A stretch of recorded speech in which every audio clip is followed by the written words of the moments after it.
Thank you. Can you give me some ideas of what type of inspiration is required to create that difference compared to the template, as you said? For inspiration stage, what works very well usually is inspiration from beyond your category.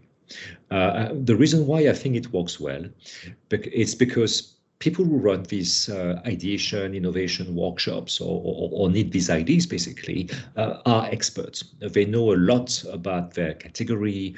They have a lot of great consumer insights, so they know their consumers, their customers, and obviously they're keeping an eye on the competition, so we know everything they are doing, every move, they're tracking them. The problem is that it just adds to the tunnel vision that you may have developed over time.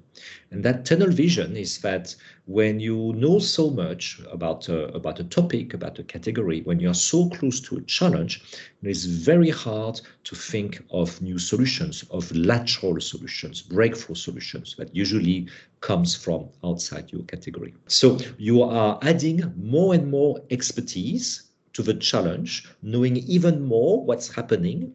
But again, that's a reflection of what everybody else knows, everybody else is studying, everybody else is following. So in essence, it's hard to differentiate because you're going deeper into what everybody else knows in order to come up with new solutions. It's a bit counterintuitive as a process.